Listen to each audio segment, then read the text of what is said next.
Selamat pagi dan salam sejahtera bagi kita semua. Perkenalkan, nama saya Tuti sebagai host dalam webinar ini. Kepada yang terhormat, kepada Bapak Haris P. Nasution, SEMM, dan selaku dosen pembimbing kami dan seluruh teman-teman yang hadir pada saat ini. Acara yang kita bawakan yaitu webinar MAIS 3A pada tanggal 21 Januari 2020 dengan tema Comeback Plan of MAIS for 2021. Disponsori oleh Tolak Angin, Aqua, dan Indosat. Adapun beberapa hal yang akan diberitahukan kepada partisipan yaitu pertama, pada saat webinar dimulai, harap semua partisipan mute audio peserta. Kedua, setelah presentasi selesai, peserta dapat memberikan sesi tanya jawab. Ketiga, dari moderator kita nanti harap mengisikan absensi di kolom chat yang sudah dibuat. Terakhir yaitu sertifikat hanya diberikan kepada partisipan yang sudah mengisi absensi. Baik, selanjutnya kita akan memasuki acara inti yaitu presentasi dan diskusi. Saya serahkan kepada moderator.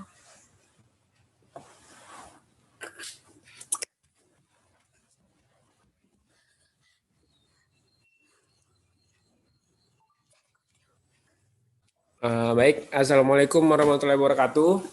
Perkenalkan, nama saya Batra Tambunan, saya dari kelompok C. Saya selaku moderator di sini akan membawakan webinar MAIS 3A yang judulnya Comeback Plan MAIS of 2021. Saya akan menjelaskan sedikit background tentang webinar kali ini, yaitu salah satu sektor pariwisata yang tidak luput dari dampak pandemi adalah sektor meeting, insentif, convention, dan exhibition. Kondisi pandemi yang terus bergulir telah merusak pertumbuhan industri MAIS dan berdampak pada hajat hidup jutaan orang banyak. Berdasarkan laporan dari Esperapi, bisnis wisata MAIS Indonesia diperkirakan merugi hingga 44,3 triliun selama 2020 akibat pandemi ini. Dari banyaknya pemeran business to business dan business to customer, ada sekitar 90% yang dibatalkan selama tahun 2020 karena pandemi COVID. Meski sedang terpuruk karena pandemi COVID, industri pariwisata, khususnya sektor MAIS seperti hotel, transportasi, usaha mikro, dan UMKM, pameran diprediksi akan bangkit di tahun 2021 dengan inovasi yang baru. Oleh karena itu, kami dari MAIS 3A dari Politeknik Negeri Medan menyelenggarakan webinar ini. Untuk itu, selebihnya saya akan menyerahkan kepada para presentator. Sekian dari saya, terima kasih. Dan selanjutnya akan dipresentasikan oleh Randy Mario. Sebelum itu, saya akan memberikan cuplikan video, harap semua peserta menyaksikannya dengan baik.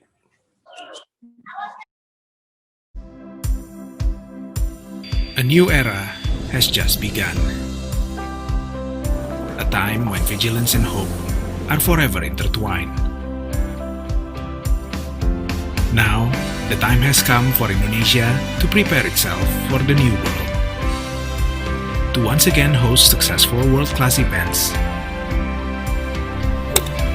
opening the door to diverse experiences that will nourish the body and nurture the soul. But more importantly, we are preparing ourselves to greet you with our expertise. And with that Indonesian friendliness and warmth that can be felt even from behind these masks.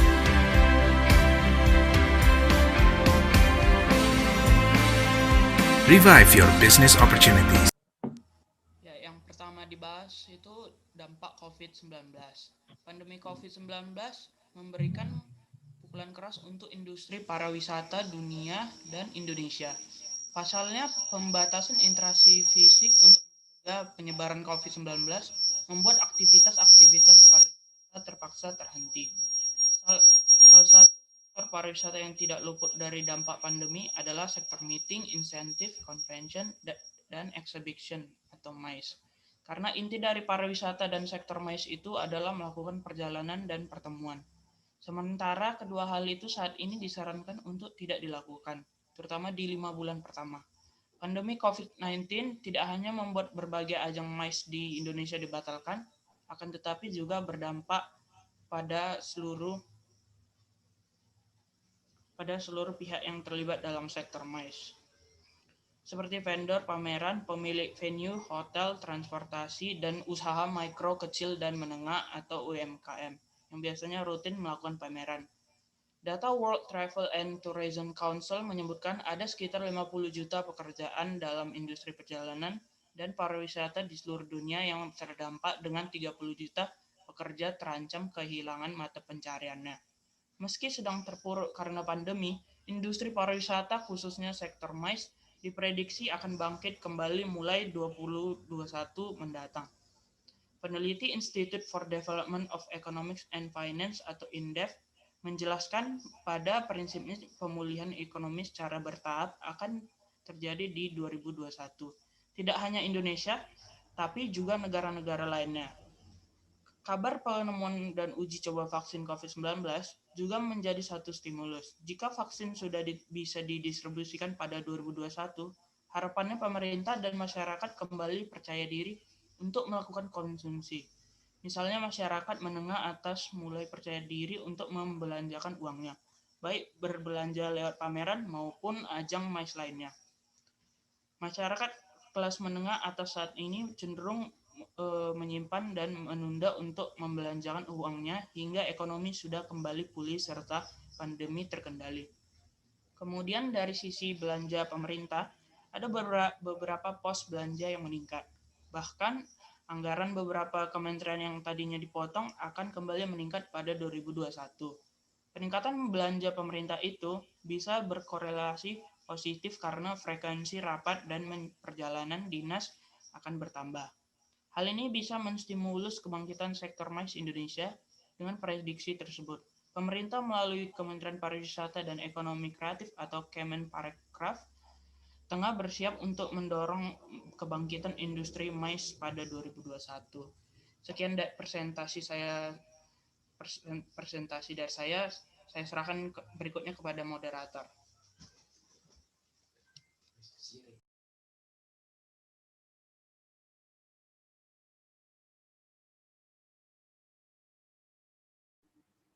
Oke, itu tadi dari teman kita Randy yang telah mempresentasikan bagiannya. Selanjutnya kita akan memberikan kesempatan kepada Joshua untuk melanjutkan presentasi. Kepada Joshua, saya persilahkan. Terima kasih kepada moderator yang memberikan saya waktu dan kesempatannya. Kita lanjutkan. Mengapa MICE harus kembali bangkit? Ya, slide-nya tolong.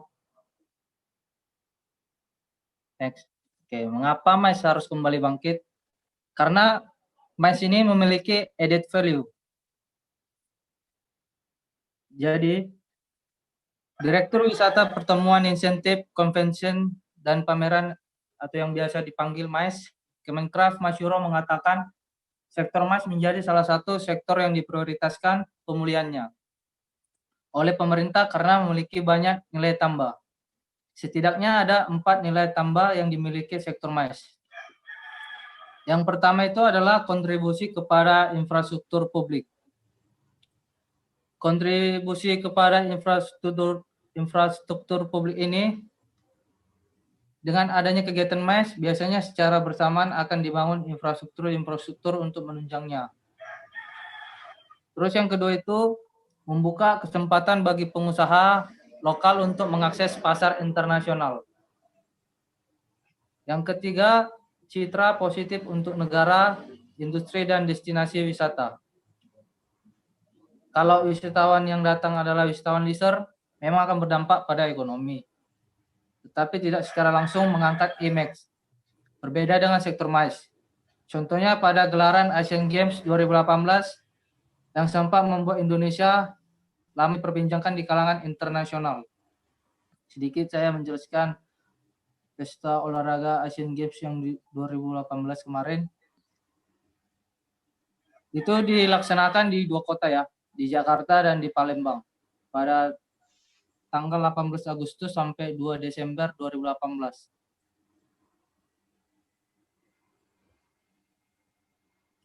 Dan di situ pertama kalinya pesta olahraga Asia diselenggarakan secara bersamaan di 2 kota. Ibu kota Indonesia Jakarta yang menjadi tuan rumah dan Palembang ibu kota Provinsi Sumatera Selatan. Selanjutnya yang keempat itu,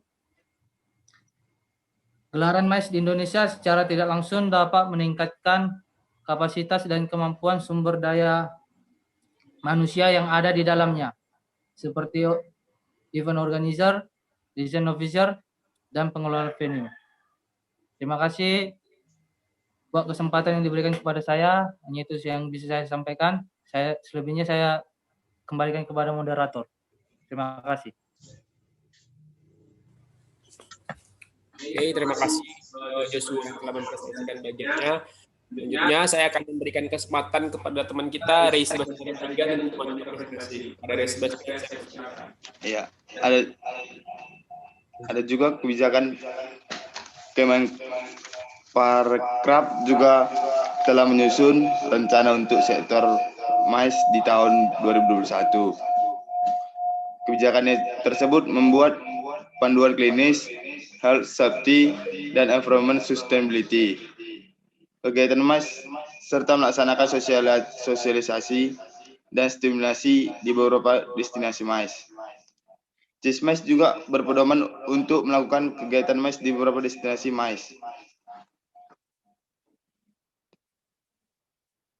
CISMICE itu menemukan kegiatan MICE di era new normal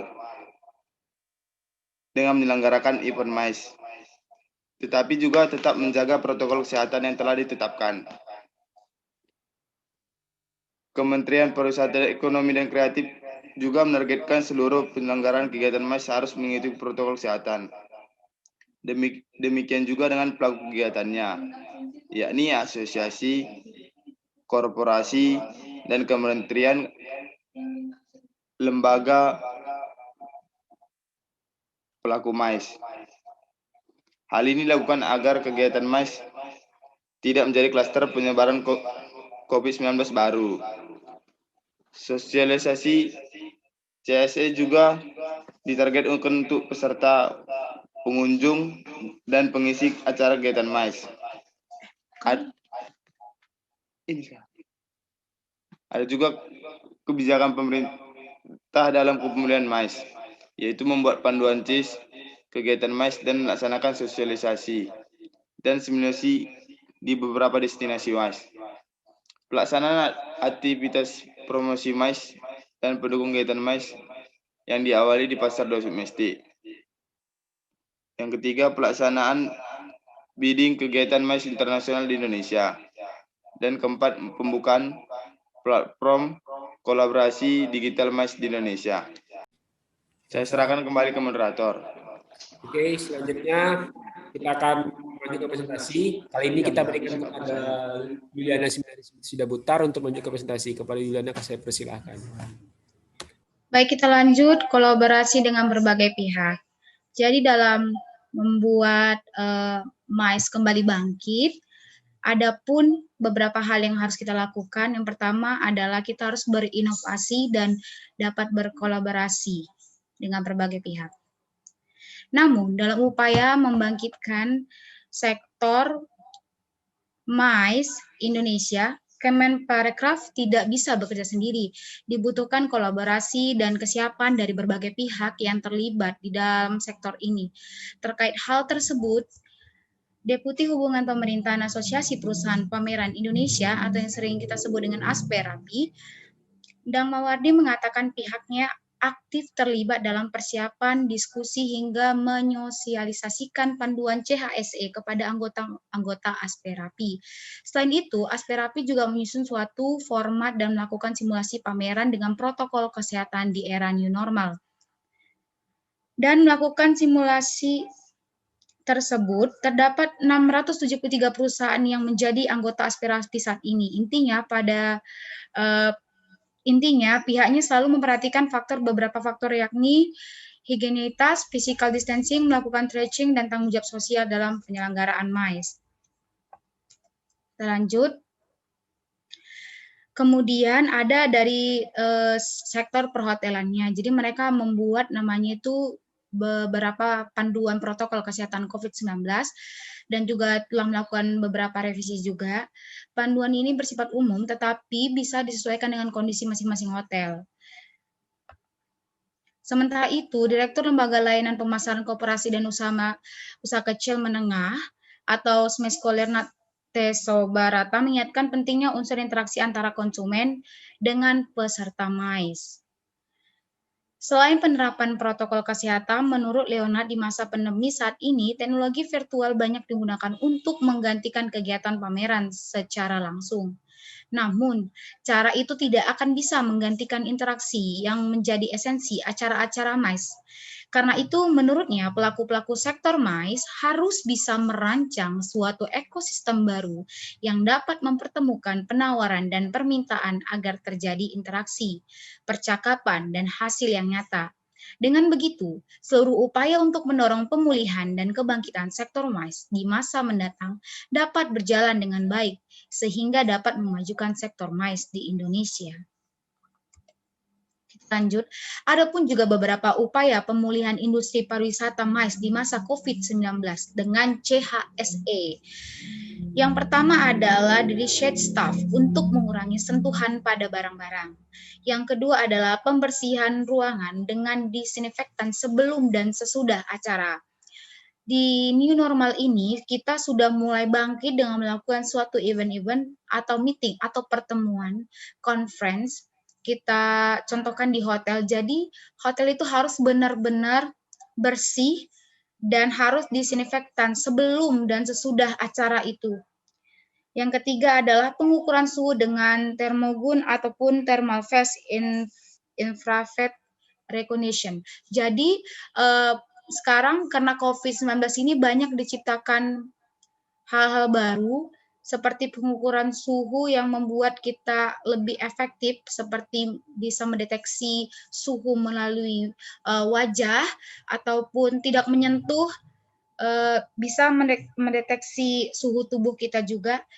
Sudah semakin ditingkatkan alat-alat canggih tersebut untuk dalam menyukseskan acara MICE di masa pandemi COVID-19 ini di new normal. Yang keempat adalah pemakaian divider antar peserta meeting. Jadi, selain membuat jarak di antara peserta atau partisipan meeting, dibuatlah divider untuk membatasi sekaligus untuk melindungi pribadi partisipan seperti gambar tersebut. And the last, beragam jenis formasi meeting dengan physical distancing. Jadi biasanya kita akan membuat perubahan-perubahan layout untuk di ruangan meeting yang akan kita laksanakan.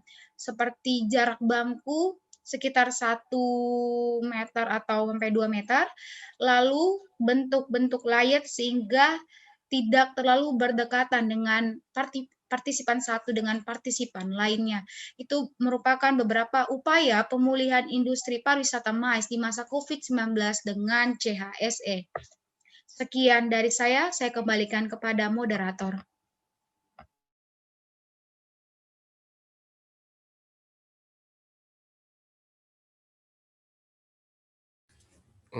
Oke, baik. Itu tadi dia presentasi dari Yuliana. Semua part presentasi telah dibacakan dan selanjutnya kita akan masuk ke dalam sesi diskusi atau tanya jawab. Di sini saya sebagai moderator, saya akan mengawal diskusi dan saya akan memberikan kepada 2 orang yang ingin bertanya. Nah, untuk itu sesi diskusi kita buka. Pertanyaannya akan ditampung dulu nanti, setelah dicatat baru akan dijawab oleh para presentator dari kelompok C. Untuk itu yang ingin bertanya saya persilakan.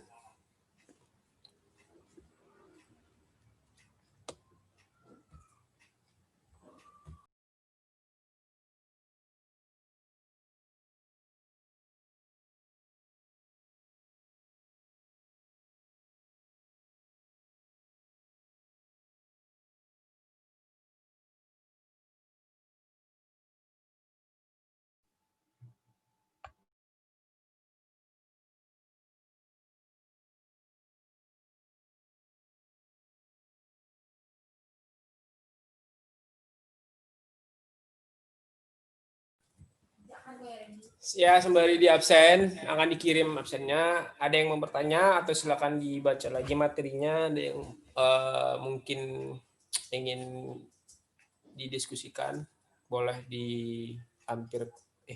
boleh dilontarkan pertanyaannya kepada teman-teman saya yang giat-giat belajar. Saya persilahkan.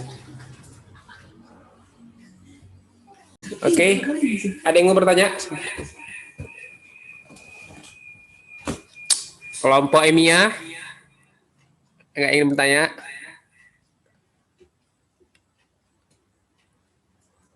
Oke, nampaknya nggak ada yang bertanya dan juga waktu Zoom kita terbatas. Jadi sebelum Zoom-nya out, saya mungkin akan menyimpulkan dari presentasi kali ini. Jadi kesimpulannya adalah kita harus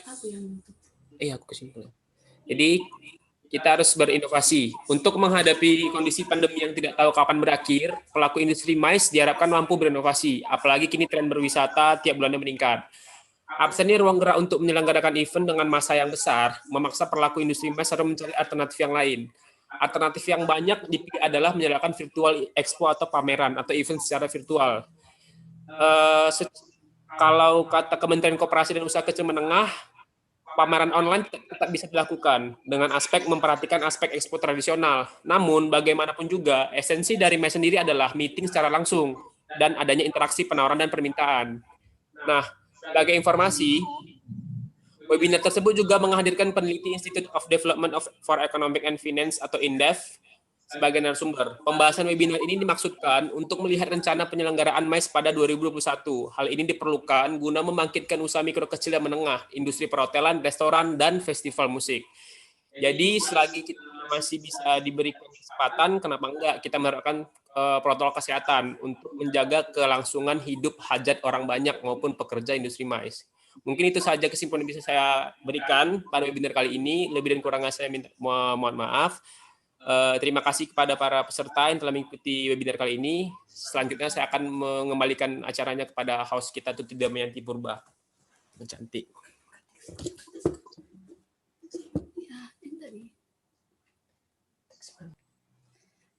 Baiklah, acara webinar kita telah selesai dan akan kami tutup.